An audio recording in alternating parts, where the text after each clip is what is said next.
তুরস্কের president Recep Tayyip Erdogan অভিযোগ করেছেন যে ইসরায়েল সিরিয়ার ড্রুজ সংখ্যালঘুদের যুদ্ধবিধ্বস্ত দেশে সম্প্রসারণের অজুহাত হিসেবে ব্যবহার করছে। সাপ্তাহিক মন্ত্রিসভার বৈঠকের পর টেলিভিশনে সম্প্রচারিত ভাষণে এরদোগান ইসরায়েলকে জিহাদি রাষ্ট্র হিসেবে অভিহিত করেছেন।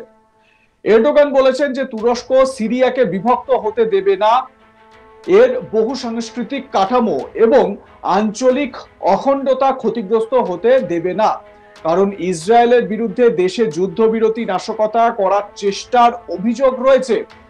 এরদোগান দাবি করেছেন যে ইসরায়েলের কর্মকাণ্ড এটাই প্রমাণ করে যে তারা শান্তি চায় না। এর আগে সিরিয়ার নেতা আহমেদ আল শারার সঙ্গে পরিস্থিতি নিয়ে কথা বলেছেন। তুরস্কের প্রেসিডেন্ট এরদোগান কি জানিয়েছেন, কি তার বক্তব্য, শোনাই তার মুখেই। By not stopping there, by using the Druze as an excuse, Israel has expanded its banditry to our neighbor Syria in the past couple days. I would like to express openly and clearly that Israel does not recognize any law, rules, or principles acting in a spoiled way and reckless way, acting as a terror state. এবারে তুরস্ক নিজের প্রতিরক্ষা শক্তি বৃদ্ধির জন্য কি করছে সেই খবরে একটু আসি। ছোট, মাঝারি ও দূরপাল্লার মিসাইল উৎপাদন বাড়িয়েছে তুরস্ক।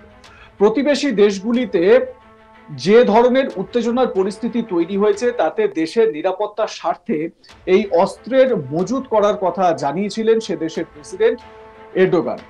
তিনি বলেছিলেন, আমরা এখন আমাদের মাঝারি এবং দূরপাল্লার মিসাইল উৎপাদনের পরিকল্পনা করছি যাতে আমাদের মাঝারি এবং দূরপাল্লার অস্ত্রের মজুতকে একটি বিশ্বাসযোগ্য প্রতিরোধক স্তরে উন্নীত করা যায়।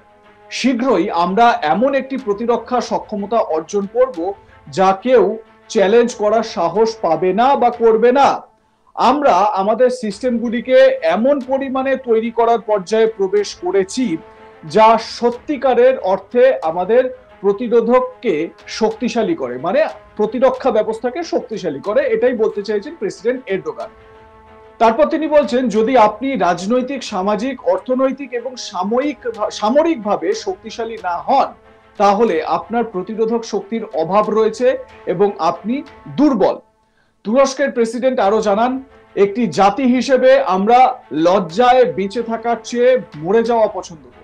মাটির নিচে সম্মানের সঙ্গে ঘুমানো ভালো, অসম্মানজনকভাবে উপরে বেঁচে থাকার চেয়ে। এরদোগান কি বলেছেন এ বিষয়ে, কার্যত হুঁশিয়ারির সুর তার মুখে। কি বলছেন তিনি, শুনুন। Ne demek olduğunu en iyi biz biliriz.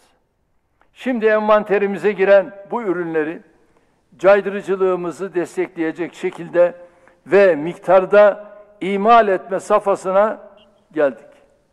Milli savaş uçağımız Kaan, bunun en çarpıcı örneklerinden biridir. Aynı şekilde orta ve uzun menzilli füze stoklarımızı son gelişmeler ışığında caydırıcılık düzeyine getirecek üretim planlamalarını yapıyoruz. İnşallah çok uzun olmayan bir süreçte hiç ama hiç kimsenin bize efelenmeyi dahi göze alamayacağı bir savunma kapasitesine erişmiş olacağız. Bunun şartı ise siyasi istikrarı korumaktan, ekonomimizi güçlü tutmaktan, sosyal barışı tahkim etmekten, diplomatik ilişkilerimizi geliştirmekten geçiyor. প্রসঙ্গত Israel ও ইরানের মধ্যে চলা সংঘর্ষে ইরানের পক্ষেই সমর্থন জানিয়েছে তুরস্ক। তুরস্কের প্রেসিডেন্ট এরদোগান তিনি বলেছেন যে ইরান ও ইসরায়েলের মধ্যে চলমান সংঘাতের অবসান ঘটাতে তুরস্ক নিবিড় কূটনীতিতে নিয়োজিত রয়েছে। তিনি এবং বিদেশমন্ত্রী হাকান ফিডান উভয়ই সক্রিয়ভাবে জড়িত বলে জানান এরদোগান। ইসরায়েলকে সতর্ক করে এরদোগান বলেন, পারমাণবিক কেন্দ্র লক্ষ্য করে ইরানের উপর ইসরায়েলের হামলার উদ্দেশ্য বৃহত্তর এবং কল্পনাপ্রসূত বলে মনে হচ্ছে। এরদোগান বলেন, প্রতিটি নিপীড়ন, প্রতিটি রক্তপাত এবং মানবতা বিরোধী প্রতিটি অপরাধের মাধ্যমে ইসরায়েল ধীরে ধীরে তার নিজস্ব অস্তিত্ব এবং তার জাতির ভবিষ্যৎকে বিপন্ন করে তুলছে। এরদোগান বলেন, আমরা আমাদের প্রতিপক্ষদের স্পষ্টভাবে জানিয়েছি যে আমাদের যা কিছু করার প্রয়োজন, সহায়তা সহ সবকিছু আমরা করতে প্রস্তুত, বলছেন এরদোগান। এরদোগান আবার স্পেসিফিক ভাবে একটা কথা বলেছেন, সেটা হচ্ছে ইসরায়েল ড্রুজ কমিউনিটি, মিডল ইস্টের যারা সংখ্যালঘু সম্প্রদায়, সেই ড্রুজ কমিউনিটিকে নিয়ে একটা ষড়যন্ত্র প্লট তৈরি করছে বলে অভিযোগ করেছেন তাইয়েব এরদোগান। কি বলেছেন তিনি, শোনাবো তার সেই প্রথম বক্তব্য। By not stopping there, by using the Druze as an excuse, Israel has expanded its banditry to our neighbor Syria in the past couple days. I would like to express openly and clearly that Israel does not recognize any law, rules, or principles acting in a spoiled way and reckless way, acting as a terror state. ইসরায়েলকে সরাসরি terrorist state বলে তিনি ঘোষণা করে দিচ্ছেন, বা জিহাদি রাষ্ট্র বলে ঘোষণা করে দিচ্ছেন। এবং শুধু এটা বলার মধ্যেই থেমে থাকেননি তিনি। তিনি বলছেন যে তাদের মানে তুরস্কের যে পার্টনার কান্ট্রিগুলো রয়েছে বা দেশগুলো রয়েছে, বিশেষ করে ইসলামিক যে কান্ট্রিগুলো রয়েছে এবং মিডল ইস্টের যে কান্ট্রিগুলো রয়েছে, সেই দেশগুলোকে সব রকম ভাবে সহায়তা করতে প্রস্তুত তুরস্ক। এবং তিনি বলছেন যে এই যে মিডল ইস্টের যে এই উত্তেজনা, সেই উত্তেজনার মধ্যে নিজের দেশকে তৈরি থাকতে হবে, প্রতিরক্ষা ক্ষেত্রে নিজেকে আরো প্রগতিশীল করতে হবে বলে উল্লেখ করছেন তাইয়েব এরদোগান। তিনি বলছেন যে তাদের মানে তুরস্কের কাছে মাঝারি লং রেঞ্জের যে মিসাইল, সেই মিসাইলের সম্ভার রেডি রয়েছে এবং সেই মিসাইলগুলো তাদের কাছে তৈরি রয়েছে বলে উল্লেখ করেছেন তাইয়েব এরদোগান। তিনি কি বলেছেন এ বিষয়ে, মানে নিজের দেশের প্রতিরক্ষাকে উন্নীত করার লক্ষ্য নিয়ে তিনি কি বলতে চেয়েছেন, শোনাবো তার বক্তব্য। Ne demek olduğunu en iyi biz biliriz. Şimdi envanterimize giren bu ürünleri caydırıcılığımızı destekleyecek şekilde ve miktarda imal etme safhasına geldik.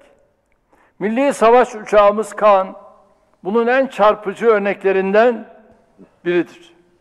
Aynı şekilde orta ve uzun menzilli füze stoklarımızı son gelişmeler ışığında caydırıcılık düzeyine getirecek üretim planlamalarını yapıyoruz. İnşallah çok uzun olmayan bir süreçte hiç ama hiç kimsenin bize efelenmeyi dahi göze alamayacağı bir savunma kapasitesine erişmiş olacağız.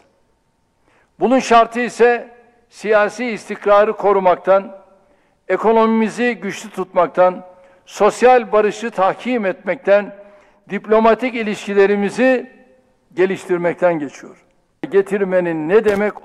Like comment share করতে ভুলবেন না। দেখতে থাকুন আজ তাক Bangla. Subscribe করুন আমাদের YouTube চ্যানেলটি, বেল আইকন প্রেস করুন নোটিফিকেশন পেতে।